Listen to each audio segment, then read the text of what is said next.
4 Double. It's already 10:30. This is like the most I've slept in a very long time. And the one thing about me is, as I have gotten older, I cannot go until like noon, 1 o'clock the way I used to without eating. I have to have breakfast, especially because I'm planning to have a longer workout than I normally do because I'm going to listen to the entire JLo album. I need to eat something. I'm having eggs with mushrooms and spinach and mozzarella cheese. So that will be my quick breakfast, and then I'm gonna head to the gym and I will give you my review of the JLo album after.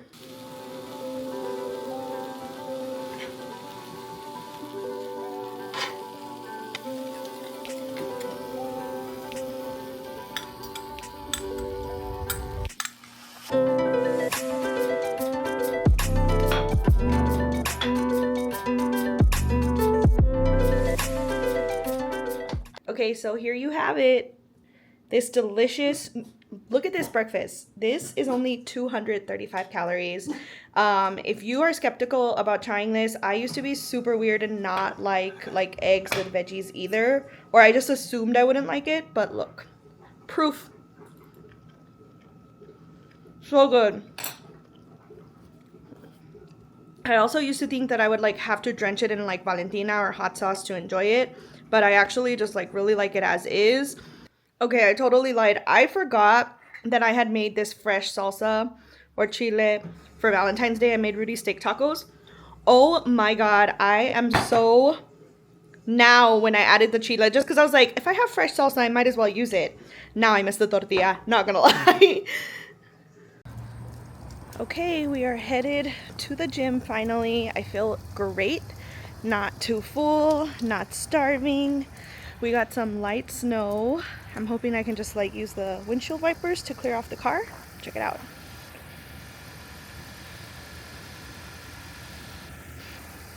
Very light, so hoping for the best. Let's get into the warm, cozy car.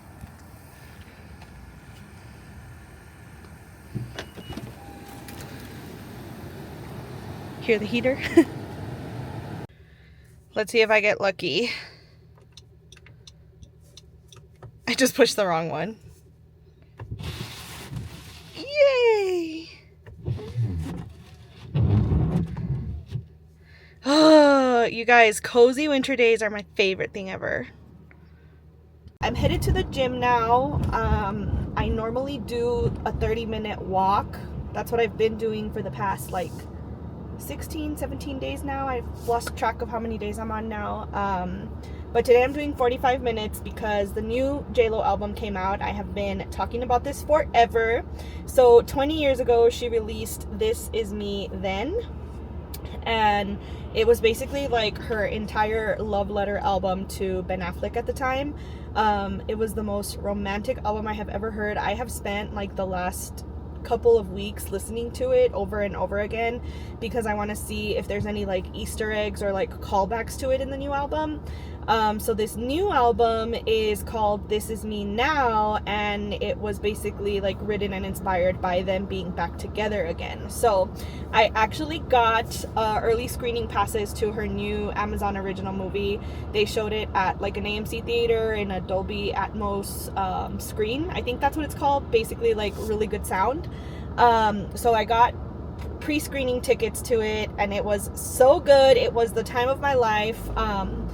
I almost didn't want to talk about it until after I hear the album, but I feel like it's fair to judge them separately.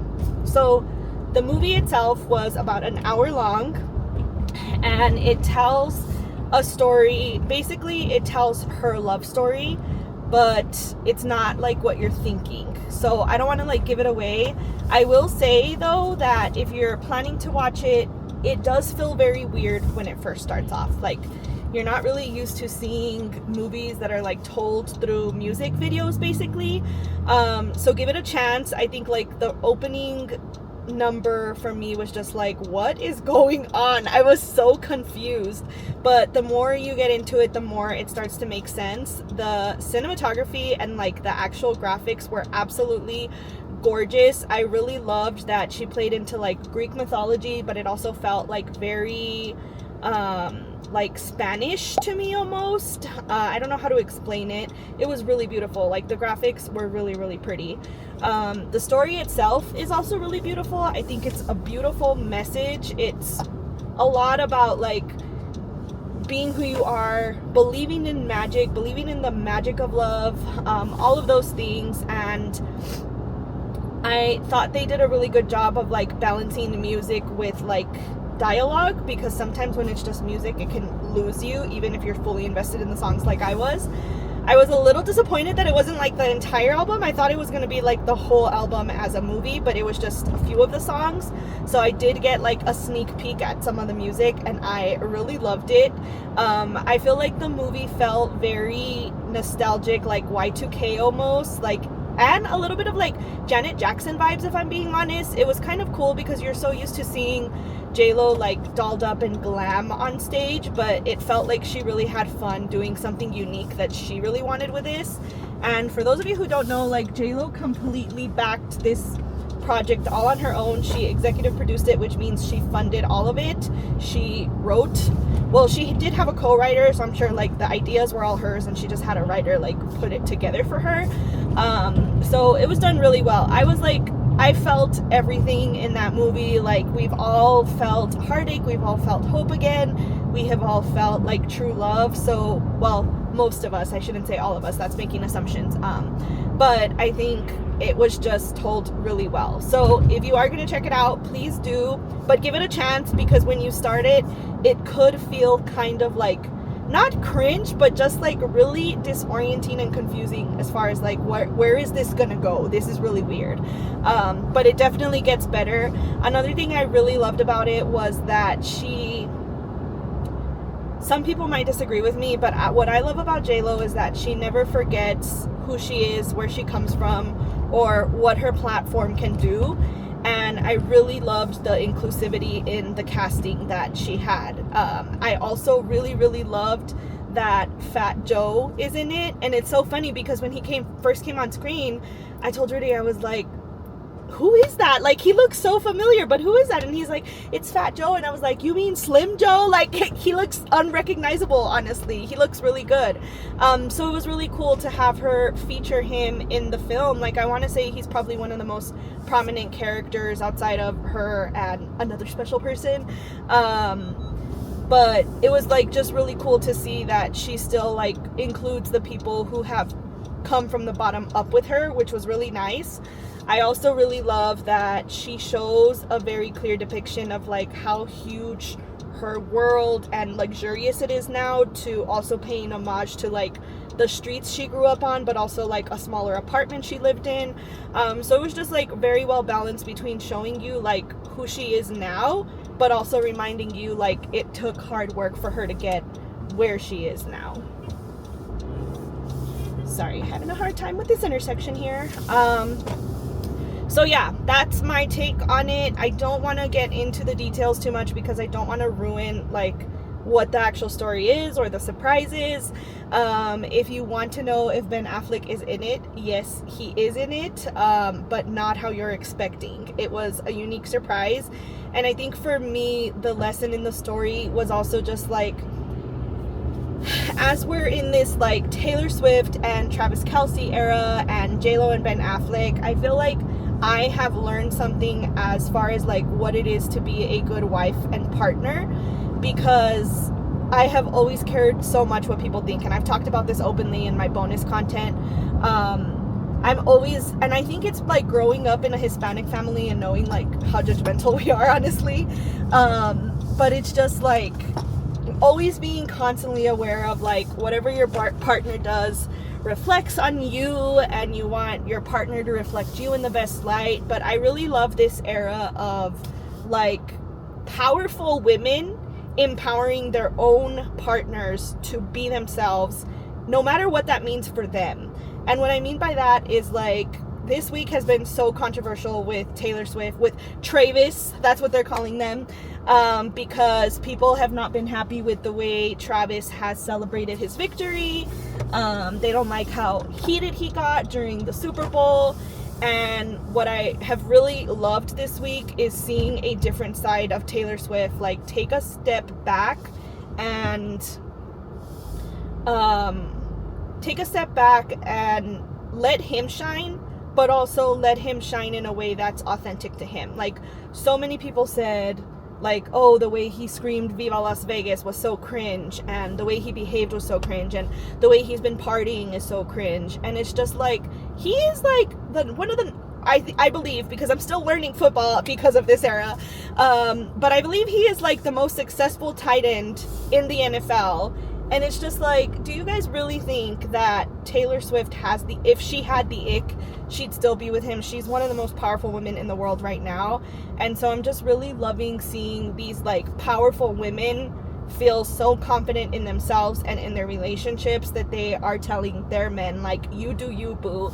And that is definitely like a lesson I can take. Is I've always been so hung up on like, what will X, Y, and Z say about me if Rudy does that? And it's not anything bad, but it's just like a constant fear as a partner, as a wife, that your partner could potentially embarrass you. Like, you're trusting them with a lot, in my opinion, at least.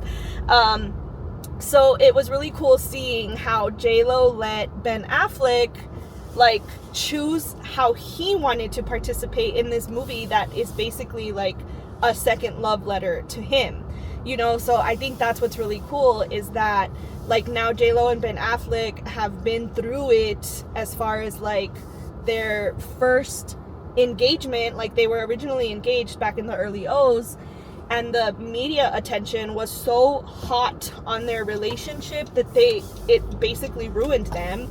And I can assume now that it's because Ben Affleck doesn't like that kind of attention on him. I mean, you can see it in the way he reacts when there's paparazzi around. Like, I think he probably just doesn't like it, but JLo loves it. So that's where it's like, there has to be compromise. And I think for them, that compromise is like, he's gonna show up for her and be there for her, but she has to be okay with him doing it in his own authentic way.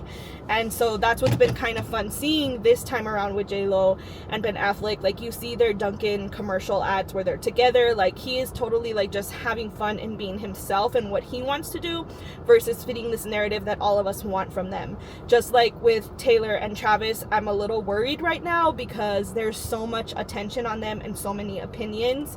And I love Taylor to death. I think she's definitely grown thicker skin, but I don't think that her relationship has ever had the amount of attention it has now. And she doesn't do really well when she's criticized. I love her to death, but it's the truth. I mean, it's hard for any of us not to care what people think of us.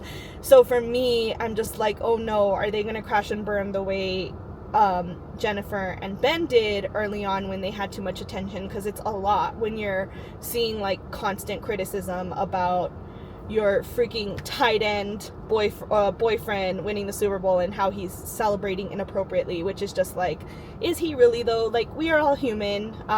He deserves to like celebrate hard. He worked hard all season. So yeah, I don't know. It's just been interesting. Okay, finally at the gym, so I am gonna go in and I will give you my recap on the actual album This Is Me Now afterwards.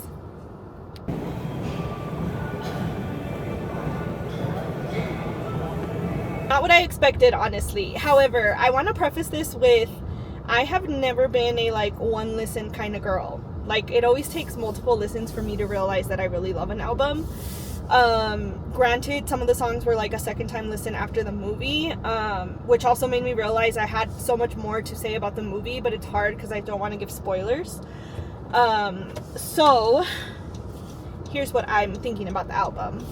I feel like we expected this like grand gesture of love again, the way we felt with the first album, and I don't feel like that's the vibe I got from this one. I think this one feels a lot more like a celebration versus like a ceremony of love, if that makes sense. So I'm feeling kind of, what is this car doing? Conflicted as far as like, did this really meet my expectations? Because a celebration of love is still important, but it just wasn't so like, you know, the Dear Ben song like hit hard when you heard it the first time, when she's like, I love you, you're perfect, a manifestation of my dreams. yeah, we didn't get any of that. But we got a lot of like, we've made it 20 years later. I will say that I feel like a lot of the songs I personally really liked were the ones that weren't even necessarily about like love, but the heartache she overcame to get back to Ben. So there's a song called Rebound that is like just super catchy. And I think this is why it's important to like watch the film, because I think you appreciate the songs so much more for what they are, because she kind of explains how like her love for Ben is the reason she's gone through like all of these phases in her life. So Rebound was like really catchy. And then there's another slow song. I think it's like the only slow song in the album. Dang it, I was at a red light and now I'm not. I will let you know the name of the song, but it's like she's basically asking like, is your heart broken like me? I think is what it's called. Broken like me. Yeah, so she's talking about how like it hurts so much to be apart and she doesn't know if it hurts as much for him. That song was really good too. So I feel like this was almost like probably the breakup songs she wrote after him that she's been saving, combined with like the celebration songs after being back with him now. Hands down, my favorite song on the album is Midnight Trip to Vegas. Like, that is what I expected this album to be. It's just like so romantic, and like anyone who has planned a wedding knows that you always hit this point during your wedding planning where you're like, screw it, I'm just gonna like go get married by myself because this has become too stressful, like too many opinions. And I really wish that we could change that about society. Like, people should not chime in on how someone should do their wedding, because it is their wedding and it should be very special to them. So wedding planning is very stressful, and me and Rudy have always talked about how like people should have to go through wedding planning before they can actually get engaged, because if you survive that, then you can get through anything in life. Like, there is just so much coming at you. Like, we were just talking about like having these mega relationships in front of the whole world to see. Like, that's literally what like wedding planning feels like. Like, anyone and everyone has an opinion about how your wedding should go. So I just feel like that song captures like the romance of getting married so much. Like, if it had been up to me, I would have like ran away to Nashville and gotten married like at the Johnny Cash Museum with Rudy by myself. So that's where that song just like really, I loved it so much. And especially like understanding how the media broke their first engagement was just like chef's kisses. Like, it was what my soul needed to hear. Like, how romantic it was that Ben said like, let's just leave tonight, get married, not tell the world, like not tell a soul about it. So that was definitely my favorite song of the album. Let me see, I'm at a stoplight. This time around was also really, really sweet. But I do want to focus on Dear Ben Part 2. I think that song definitely was probably the biggest disappointment of the album. I mean, I kind of already said that I expected like the romance of Dear Ben Part 1. The first song is just like so romantic and beautiful and like sensual, like intimate. Intimate is the word I would use for the first album. Like, it just felt so intimate and vulnerable to me, and this one just felt not as intimate. And maybe that was intentional because of everything that's happened, but I think that's the part that fell short for me. Like, the album didn't feel as intimate as the first one did. This one felt a lot more like fun and upbeat and celebrational versus like light some candles and sing your heart out to your partner type thing. But either way, I really did enjoy it. I plan to listen to it a few more times to figure out like which ones start to really become my favorites. And yeah, I honestly think you should give it a listen, because like, I'm a sappy person, so like a lot of you might prefer this version versus This Is Me Then. And yeah, I don't know, I think like the sweetest part for me was just like listening to a lot of the songs and thinking about Rudy. Honestly, like, it's been a long time since I have like really thought about how far we have come in our marriage. Like, even though it's only been 7 years, it kind of like made me reminisce a little bit about like all of the tough times we've been through, and like the moments we have felt like, look how far we've come, or we made it, look how strong we are. So yeah, it was a good, nice little workout. I wish I had like a new awesome album to listen to every time I work out. So yeah, I want to listen to this more. If you guys are interested in like a deep dive, like song by song review, once I like really live and breathe this album for a week straight, let me know, because I would love to fangirl over JLo some more with you guys. I was thinking about this on the treadmill too. Like, it's incredible how Valentine's just like really hit the vibe this year, you know? Like, we kicked off late last week with Lisa Frankenstein, which was also like a total vibe for spooky girls. And then with the Super Bowl, like, I actually was so invested in the game because I am team love, and like I just wanted to see like what would a magical kiss like that look like after a girl has flown halfway across the world to see her man win the biggest game of the year probably in the world, aside from like a World Cup type game. And like I was just living for it, and I was like fully invested, and as soon as like the game ended, I was like waiting for it to see the kiss, and Rudy was laughing at me because I was like, what the heck? Like, I waited 5 quarters for this, not just a regular full 4-quarter game. I waited 5 quarters to see this kiss, and I still haven't seen it. And then I had to wait like an extra, I don't know, like 10-15 minutes for them to like actually do the ceremony and hear Travis do his little Viva Las Vegas thing until we finally got the moment. And it's just like so funny and strategic on the NFL's part how they have like slowly started to release more and more like clips of what they actually said to each other. And of course, like the iconic line that's going around right now is, he was like, how do you not have jet lag right now? And she's like, jet lag is a choice. And you could tell in that moment he was just like totally in love with her. So yeah, it has been such an exciting week to go from like a spooky love story to seeing like our like Taylor Swift love story play out in real life, and see like all of the behind the scenes footage, them clubbing together. Like, I just love this for her, seeing her live for the first time. I was telling Rudy this, like, the amount of social anxiety I would feel in that situation of like being in that overcrowded club at the after party. I'm just like, can you imagine how she must be feeling? Because like she's never really experienced that in her life, like in the public eye. I feel like she became famous when she was like around 15, basically, when 15 came out. And like she just grew so fast. I don't feel like she's ever really lived a normal life. So it's really nice to see her having that now. Like, she's always been very behind closed doors, and like, what a time to be able to like be clubbing with your man and be like the most famous couple in the world and be clubbing to your own music.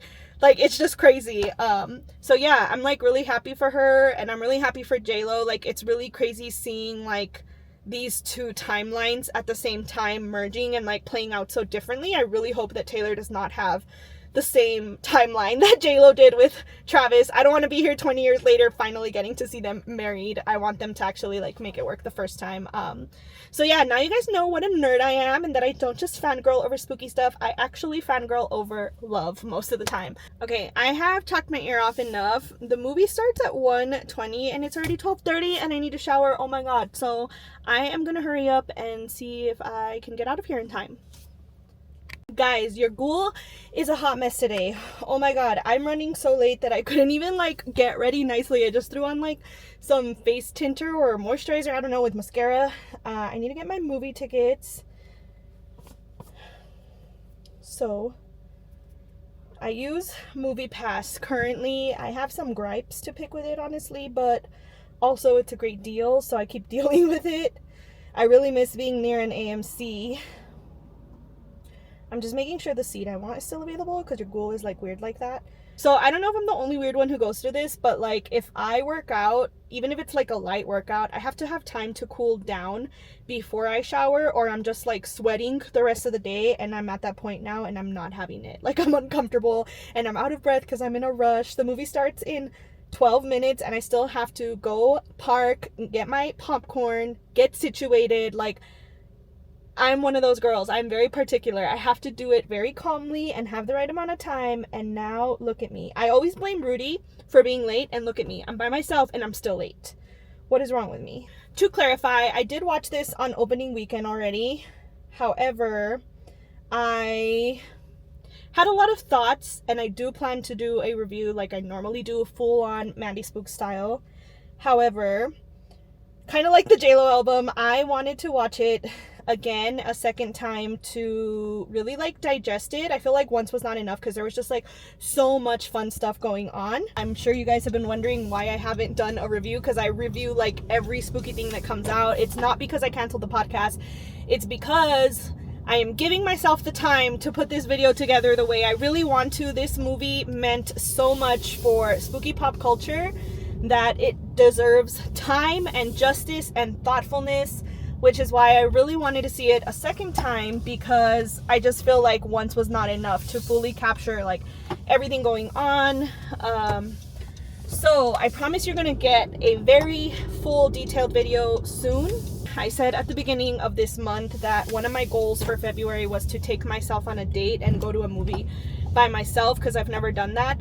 I don't feel like today has been taking myself on a date, because it's been a little chaotic, but it's been very like, this is a me day and I'm only doing things I love. And I really wanted to see this movie again. Like, what other movie would be the perfect time for me to actually try going to the movies by myself than something that is like a total vibe, super fun, lighthearted, all that stuff, you know? So that is what we're doing. So we're gonna watch Lisa Frankenstein. Why is everyone parked like jerks? I hate it when people don't park nicely. Like, be considerate. If you're one of those people, I'm not apologizing. Park nicely. Anyway, wow, she's on fire today. Okay, this spot looks decent. Oh, there's a tiny car where I wanted to go. Okay, I promise I'm not usually this crazy when I'm by myself. We're just gonna back it up. So yeah, so I am planning to watch. Okay, she has turned into a total mess. She is out of control. What is she doing? I just saw another spot I wanted. What you guys are learning from this video is that I'm very particular about where I sit and where I park. Going around over here to this little spot is because like there's got to be the right amount of space, and you got to be close enough to other humans to yell in case you need help, because we live in a crazy world. Okay, so yeah, so we are here. Obviously I'm in a rush, so I will catch you guys up afterwards. Cute little outfit moment. I don't know if you can see my lightning bolts. It's really dark in here. You can't see anything, but I made it in. I'm sitting down, and I have one question. Who's supposed to hold my popcorn while I need to go to the restroom? Alright, I'll catch you guys after. I'm back home, and your girl might or might not have gotten sick. I barely made it home in time, which is why I did not record in the car. But I left my drink and the popcorn that I did not finish. But I brought home for Rudy. She's a mess. But I also wanted to show you guys. It got so gloomy. I came outside and I was like, oh, why am I not feeling good? Loud truck. But it's just so beautiful. I wish I was feeling better so that I could go enjoy the rest of this day. Let me get inside. I don't know if you guys agree, but like, I look rough right now. I don't know why. I think I'm just tired. I had a pretty long morning, I guess, or like, I don't know. The workout took out a lot of me from like increasing it as much as I did, and I think my stomach just did not agree with the butter on the popcorn, which is crazy because I've eaten popcorn my entire life, so it just goes to show, I think, like, I cleansed my body of all like bad stuff already, so having it didn't help. I don't want to get into detail, but I'm also just trying to be real with you guys. But about the movie, I actually really enjoyed it. I enjoyed it way more the second time than the first. I cannot wait to talk about it. But I guess what has really surprised me is I haven't realized that this has really turned into like a mother-daughter movie. So many of you have told me that you're taking your daughters to see it. And I noticed today too that the few people who were there were also mom and daughter little couples. So it's really nice to see. It made me miss my mom a little bit. But yeah, I really enjoyed it. I can't wait to fangirl over it, like completely deep dive into it with you guys. But yeah, I'm actually gonna take a nap because I don't feel good. I just feel like completely exhausted and worn out. I have a feeling Rudy will probably be back from his shoot by the time I wake up. So I don't know if we will continue this or not. One day we're going to make a daily vlog that actually goes until bedtime. One day. Maybe it'll be today, but if not, one day. I'm back. I'm alive, but I'm still super tired. And Mr. Spooks is home, and he is generously making dinner for us because he saw how tired I am. So let me show you. Hello. Hello. Why are you laughing? Because the camera moved all slow. He is making lavash pizza for us, and that is this lavash bread here. I think I shared this in my bonus videos for my paying members, but it has the whole bread, which is this big size here, is 120 calories and 16 carbs. You can see here, these are for the measurements for half a bread, but we use a whole one. So we make ourselves this big pizza or little like flatbread. How much do you want to? Spinach. Or does it matter? It doesn't really matter. It's like calorie free almost. I also decided to put on my, don't look at my dirty desk. I also decided to put on my Frankenstein top frames to tell you like one thing that stuck out about the movie that I really wanted to talk about, because it's really hard to just say one thing. But yeah, so Rudy's making me my delicious pizza. Hopefully I don't get sick again afterwards. We'll see how that goes. But yeah, I woke up and realized that we need to talk about Cole Sprouse for a second. Like, I feel that Cole Sprouse made this movie. He is just like so sweet. Never in my life did I think that I'd have a tiny little crush on Cole Sprouse. Cole Sprouse, like Sweet Life of Zack and Cody, Ross's son. Really? That's who we're crushing on these days? Juggernaut? Juggernaut. What's his real name? Jughead. I always call him Juggernaut because I never remember his name. Jughead from Riverdale. But yeah, he just did so well in the role. Like, you could see the emotion so well in his eyes, and I just like nearly melted with this like sad boy, emo, gothic style he had going on. So yeah, for me, I feel that he was definitely like the breakthrough character in the film. And that is all I'm gonna say. You guys are gonna have to wait for the good stuff later. And also, I realized that I said I don't know if I'm gonna be able to keep going tonight. We're gonna see if we can really make it till bedtime this time. I owe you guys this. Like, you deserve a vlog that actually gets finished. So we'll see. Oh my gosh, look at this. Under 600 calories. You're welcome. Okay, we are situated. I just have to show this again because I'm so excited about it. We are going to watch a new Netflix movie called Players. It has Gina Rodriguez, aka Jane the Virgin, and Coach from New Girl. Sorry, I don't know his name. But it looks like it's a rom-com. Mr. Spooks is being real nice and treating me to picking a movie, so I'm taking advantage of it. And I'll let you guys know how it is. Okay, so we finished Players. I highly recommend it. I really, really enjoyed it. It is like a good old rom-com, and I really loved Gina Rodriguez. And turns out that Coach from New Girl is actually Damon Wayans Jr., I think is what Rudy told me. I had no idea he was part of the Wayans family. But yeah, I really enjoyed the movie. It was funny, a little different. Really liked it. Really recommend it if you guys like rom-coms. And now I am watching the Eras Tour for, I don't know, like the third or fourth time. Mr. Spooks wanted to go to bed, and I was like, I need to end my me day with like some good old Taylor watching. I might even like switch over to the JLo movie again just to like watch it one more time. But I'm hanging out with Lolo.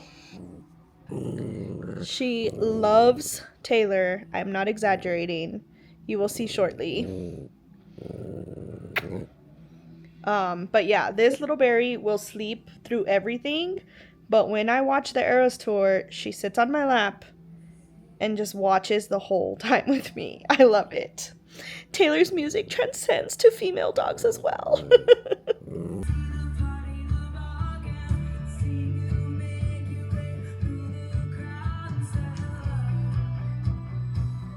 That's my girl.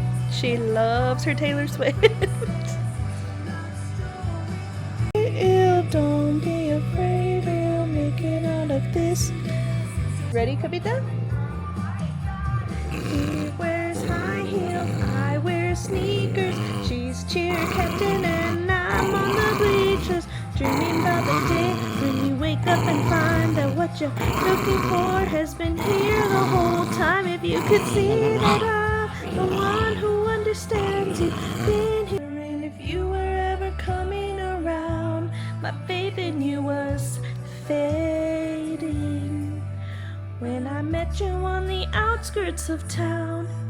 Okay, I'm gonna let you guys go because it has been a long day already. I made it to the end of the day, but I wanted to know one question. I need to know, if you are a Swiftie, what is your favorite era? I need to know right now, and I also want to know what you guys think my favorite era is. I hope that you guys had a magical time hanging out with me and celebrating love across the board. It was a really great day. I had a lot of fun despite feeling sick and tired. But yeah, it's been so fun hanging out with you guys. Until next time, sending you goals and kisses. Bye.